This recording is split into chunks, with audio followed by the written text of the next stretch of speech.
Buyer's remorse. Ugh, it can totally stall out our decluttering when we start to feel guilty and shameful and really bad about things that we've spent money on. Today we're gonna visit with Dr. Paul from Live on Purpose and talk about just that, how we can actually pretty quickly and easily move past this regret.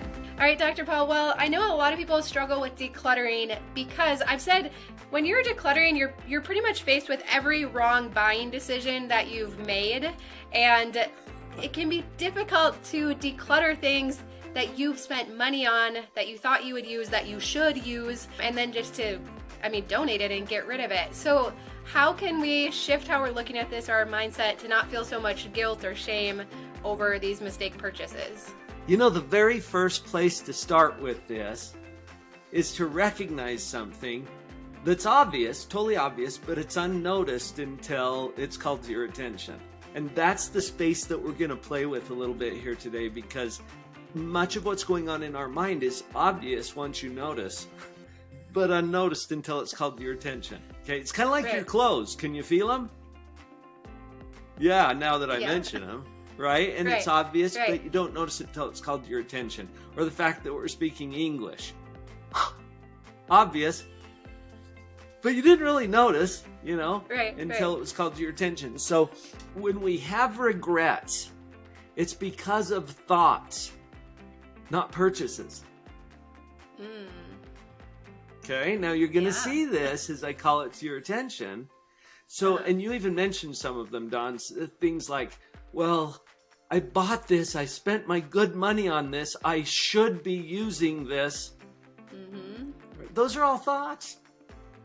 And that's what causes our feelings. Yeah. See, our circumstances are neutral. And I think when we talked before, it's been about a year since you and I had a chat here. I think when we talked before, I was acknowledging a model that I share with my clients, where it is what it is. And that's right here in the middle of the model. That's neutral. Okay? Whatever it is. So the purchase that you made, or the pandemic, or what's going on with your kids, or what your pantry looks like. Whatever it is, simply is what it is. Okay. Now, what is our mind doing with it?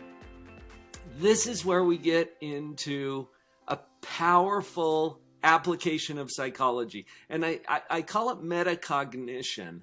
That's just a fancy psychological word that means thinking about thinking. Okay?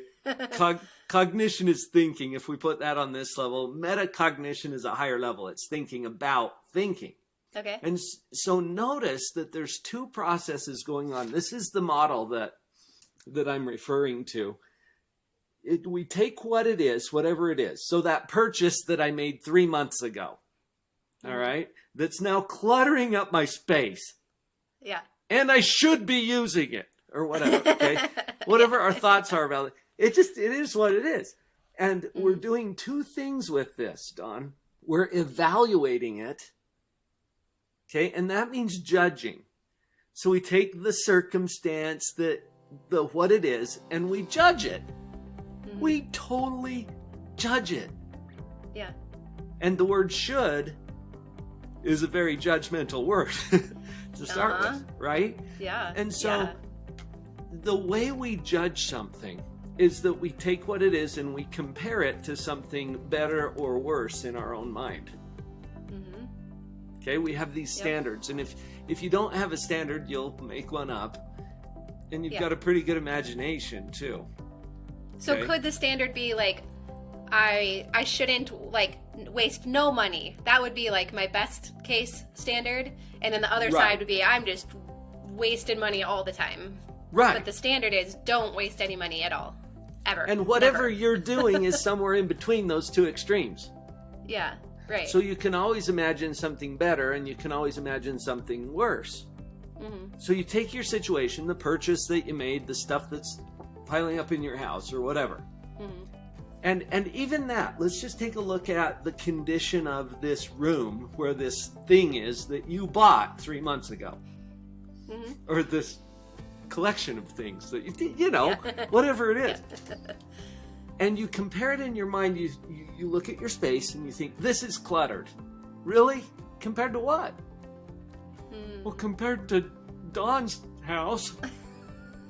No. The minimal mom, the one who's got this down the whole, and I know you're still learning too. But I could compare my space to yours and I'd be like, oh, this is terrible. Or I can go turn on the TV and watch an episode of Hoarders. And feel pretty good about my space. Right. Because compared to that, it's doing pretty well. I'm just saying, notice that you're doing that. That's good. Yeah. Okay. Just notice. And anytime we compare what we've got to something worse, we feel pretty good about what we've got. Yeah. Yeah. But if we compare, and this is more common, okay? If we compare it to something better that we can imagine, and you can always imagine something better, then you feel worse about what you've got. Yeah. Yeah. Now, that doesn't solve the problem yet. Okay? But this is the setup, because check it out. However we judge ourselves, okay, and this is going to tie into a forgiveness idea too, but however we judge ourselves determines how we feel about ourselves. Does that make sense? Yep. And from that energy, we're going to move forward, because we're not done yet, okay? We're not just judging what it is. We're also powerful creators. And we get to go to this next process, and we can't turn either of these off, by the way. It's kind of like gravity. You never get up in the morning and think, I wonder if gravity's on today. It tends to be, right? Right. And in a similar way, our mind is always judging and creating what's coming next. Because that space that you're judging yourself about, those items, those past behaviors, those purchases, got to do something with it now.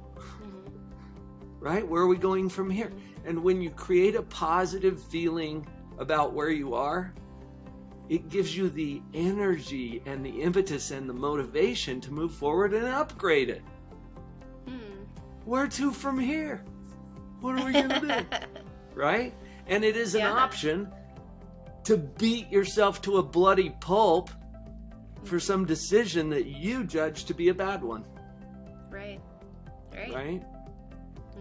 But when we're talking about metacognition, okay, you jump up a level and you start thinking about your thinking, and you see that you're judging yourself for making a bad choice or decision. Really? Was it a bad purchase? I don't know. Depends on what you compare it to. Right. You know what? And this is going back. This is a little bit of self-disclosure, okay? Because in my book, Pathological Positivity, I started out with a story about when I went through a bankruptcy several years ago. It's called Lightning Strikes, that chapter. And I have been caught in the trap of thinking I made some really bad choices. And honestly, that just doesn't feel good. I mean, do I need a PhD to figure that out? It does not feel good to think, oh, I've made these bad choices, right? What if I reframe that? And I did. In my mind, instead of thinking I lost all of this money, I started thinking I paid all of this tuition. Do you hear the shift? Yeah. What if instead of a bad purchase, it's simply a small tuition payment? Yeah. Because what do you do with tuition? You learn stuff.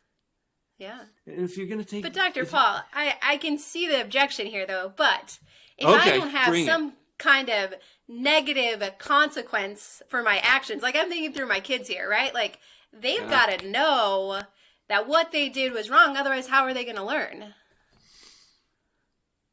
Interesting Is that question. Faulty thinking? Well, this is when we get into the top part of the model, okay? Okay. Because why would you ever create some? I use the word creation, okay? But learning is in that category because we're creating new knowledge through our learning. Why would you ever do that? And here's the obvious but unnoticed part of that. Creation always starts with discontent. Now, I choose that word on purpose. Yeah. Positivity is not just pretending everything's peachy. It's not pasting on a smile and denying all of the pain of the situation. It's really being intentional about which direction we're going to steer our mind when we judge our circumstances, and now what we're going to do with it.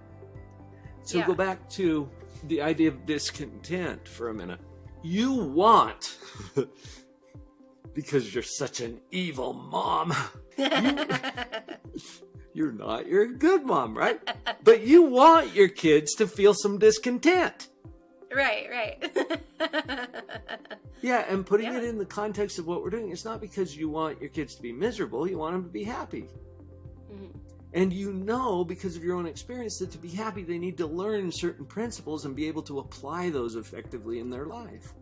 Yeah. And so we impose consequences sometimes on our kids, which creates discontent for them.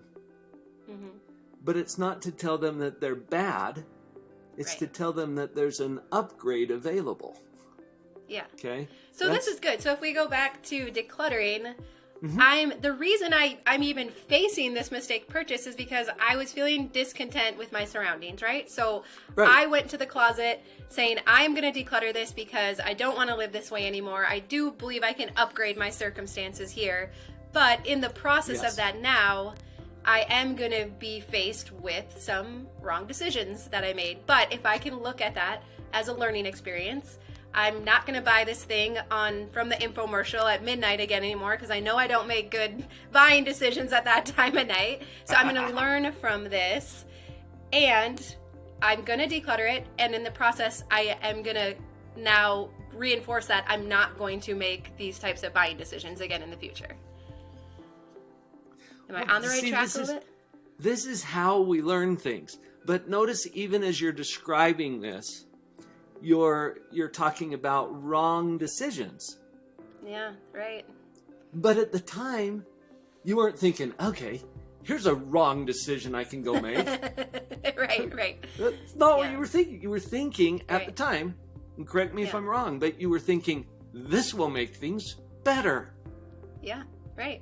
Now, once you brought it into your space, and you saw the impact on your bank account, and on your space, on further reflection, on further review, it's like, maybe this isn't exactly an upgrade.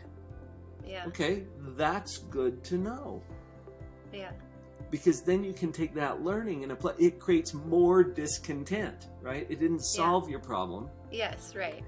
It created a different problem. So I'm not sure it's helpful to call it a wrong decision as much as to say, oh, that brought about a different outcome and didn't solve my discontent.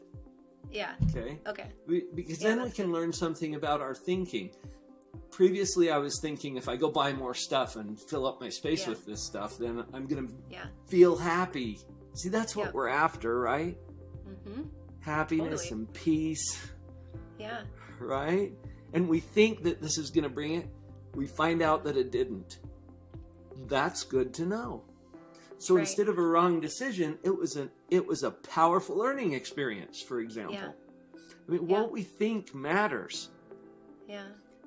And we don't have to even forgive ourselves for signing up for a learning experience. That was a good thing for us because we learned something. Yeah. See, and that's where we're going to get into the forgiveness aspect. You only need to forgive yourself if you're accusing yourself of wrongdoing. If you intentionally went in knowing it was a purchase that you were going to later regret or whatever. Yeah, this is a good way to mess up my life. I'm going to do it. Yeah. Nobody ever thinks that. Right. Yeah, that's really good.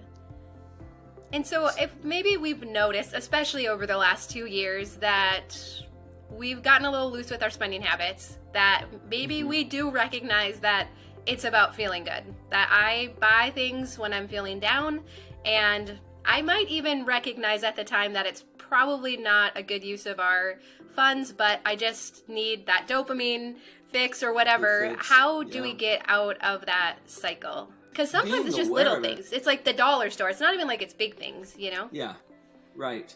Being aware of it is huge. I love that we get to have more control over our own thinking once we're aware of it. Because either you drive your thoughts or your thoughts will drive you. And it's our thoughts that create our feelings. Okay, it's not the purchase. It's not, I mean, you make other purchases and have a very different emotional experience with it.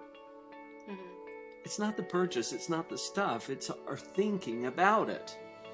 Yeah. And I think you've helped to identify one of the errors that gets us trapped sometimes, and that is, this will make me happy.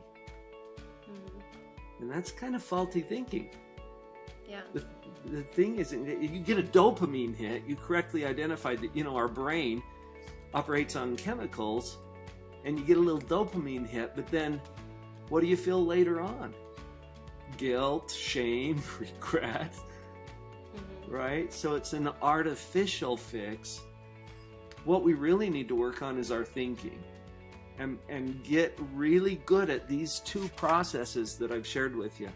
Evaluating our situation, and we get ourselves into a positive position with that, because that gets us into a positive energy to go create an upgrade. Yeah, that's good.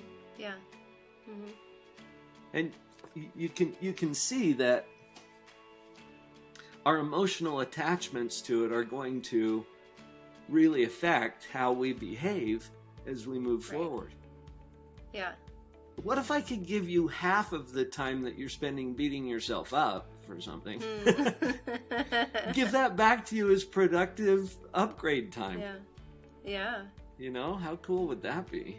And so, Dr. Paul, I mean, you focus a lot on positivity. And so many of us are still feeling drugged down by the circumstances of the world right now. So what are some practical steps that we could take here today to be more positive during difficult times, whether it's the world or it's, situations in your own life with adult kids or medical conditions or all of the number of things that can cause difficulties in our life? How do we remain positive during these times?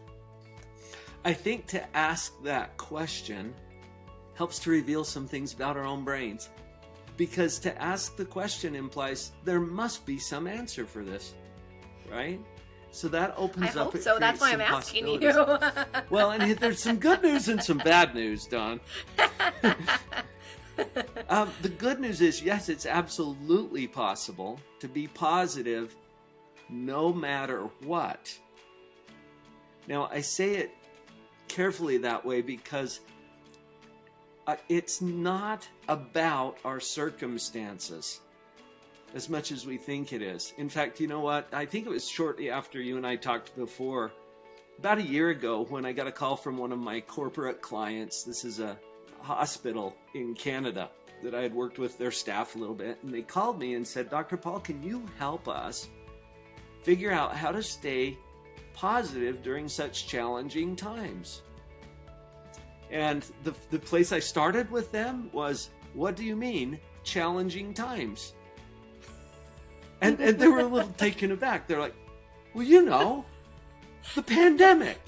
And what planet are you living on? Yeah, well, I get asked that a lot for other reasons. But notice that they were assuming, these are challenging times, and they were labeling it that. And Don, I had this amazing opportunity a couple of years ago to listen to Immaculée Ilibagiza speak. She survived the genocide that occurred in Rwanda when her entire family, her entire tribe was just wiped out. 1 million people died in 90 days, which is worse than Auschwitz. Okay? And there was a Hutu pastor. It was the Hutu tribe that was kind of exterminating the Tutsi tribe at the time. And there was a Hutu pastor that took compassion on her and hid her in an unused bathroom in his home. It was a little 3-foot by 4-foot bathroom. And he put her in there for 90 days with 7 other women. Dawn, I don't know how two women can share a big bathroom. Yeah, right.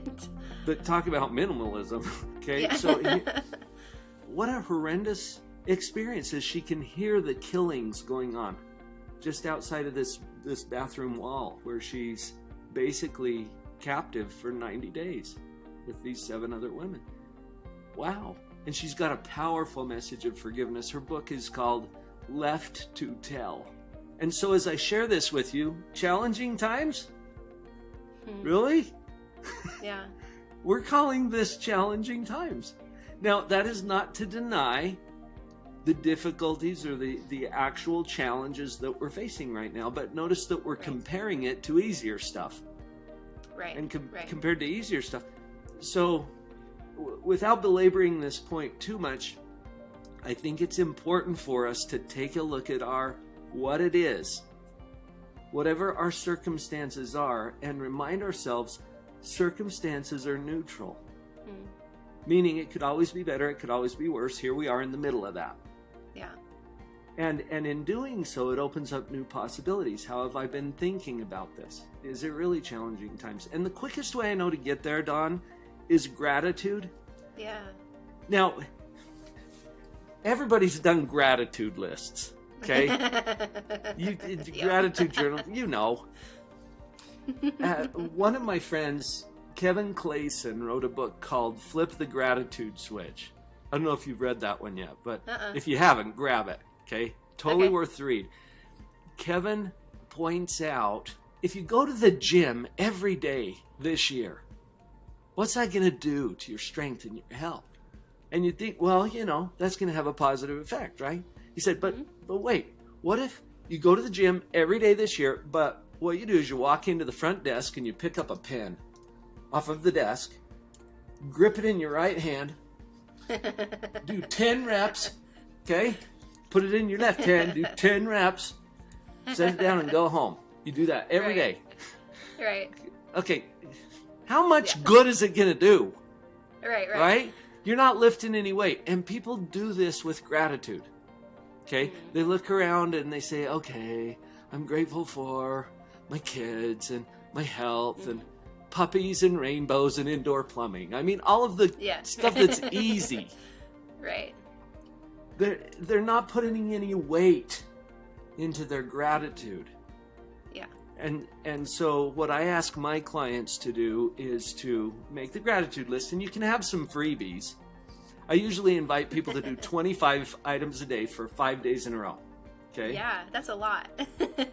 Oh, is it? Because it used to be 100. Oh gosh. Okay, I see. Yep, you're right. A lot it's all compared relative, to what, Don? See, you're doing it. Yeah. Just notice that. All right, so you do your list, right? But half of your list, at least half of your list every day, is about the hard stuff. Yeah. Something that is difficult, painful, frustrating, something that's kicking your butt a little bit. Yeah. That's the heavy lifting, okay? And I'm not saying you have to be grateful for the hard thing, whatever it is, the situation of your grown children or the pandemic or that stuff in that place that you promised yourself you'll declutter.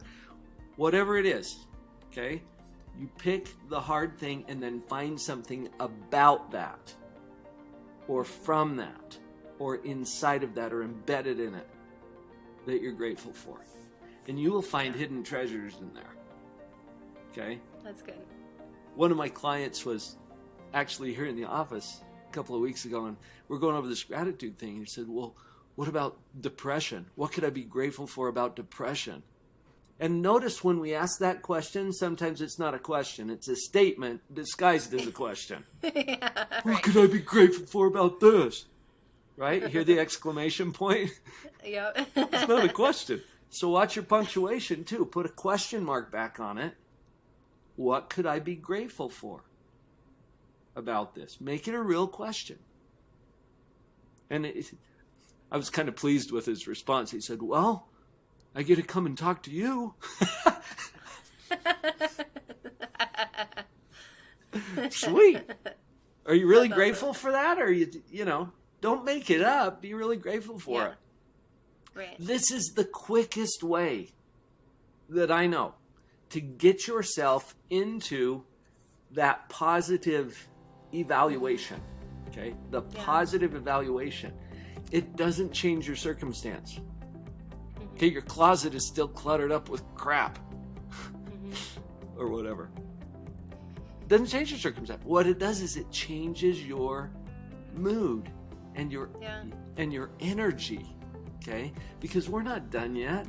We can go create something. The discontent that we feel about the space or the relationship or whatever it is, my finances, my health, the discontent that we feel simply tells us what we get to work on up here in creation mode. And it could always be better, right? That's awesome. Well, Dr. Paul, I mean, if anyone watching right now is not feeling encouraged, I don't know what else we could tell them, but if you are looking for some more support, but outside of your YouTube channel and all of the wisdom you share in there, you do have a pretty cool community that you host online as well. Yes. It's called Live on Purpose Central. And thank you for asking. You and I are both on YouTube, and we're putting out content regularly. And YouTube is awesome. It's a great way to get some information and get your brain moving. There's a point at which you have to decide what's next. What takes me to a higher level here? What upgrades my engagement? And so at Live on Purpose Central, we've got, videos and courses and on-demand content, but we also have live coaching and discussion groups and community conversations about staying positive, about positive parenting, everything that we're having fun with.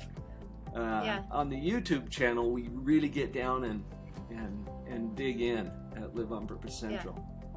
That's super cool. It's been a fun experience, and it's really awesome to see real people applying real principles and getting real results. Yeah. What are some of the testimonies that you hear coming out of that community? Oh, little things like, this saved my life. I have actually heard that a few times, but more commonly we hear things like, oh, things are so much more peaceful at home.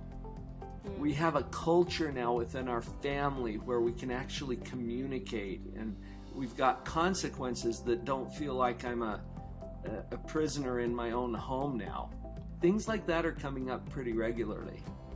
And it's really gratifying to hear the gratitude that people have when real changes occur in their everyday lives. Yeah, that's awesome. So awesome. Cool. Well, we will link to all those details down below, along with your channel. I mean, you have so much wisdom on your channel, so I love watching your videos too, especially if you're looking for parenting help, trying to stay positive as a parent. So much good stuff. So we'll link to that all down below, but awesome. I feel super inspired and encouraged right now, so I hope everyone else is feeling the same way too. Well, awesome. Dawn, I've got a free gift that I want to offer anybody who's listening to our conversation here today too. Okay. I keep referring to this model, and I'll throw it up in the screen, and you're like, wait, let me get that in my notes. I have described this entire model in detail in my mini book. It's a mini book. It's cute. It fits right inside your pocket or your purse. But what I'm offering is a free digital copy. Okay. Even easier to store. Right? No clutter. A free digital copy. Now, what I've done in this book, Don, is I've just gone through the model that I shared with you in detail, step by step, so that you can see what it is that's going on in your own. It's like the instruction manual for operating the equipment. And they can get that at drpauljenkins.com and then do a little / minimal mom. Oh, cool. Think you can remember that? So Dr. Paul Jenkins. Oh, yeah, you got that's my name. .com, and then a / minimal mom. Awesome. Well, always really fun and encouraging to get to visit with you, Dr. Paul. I always enjoy our conversations as well, Don. Thank you so much for the invitation. So we'll link to Dr. Paul's website along with the link for that free printable down below. But I hope you enjoyed our conversation today. I love you. I hope that you have a great day, and I'll see you again soon.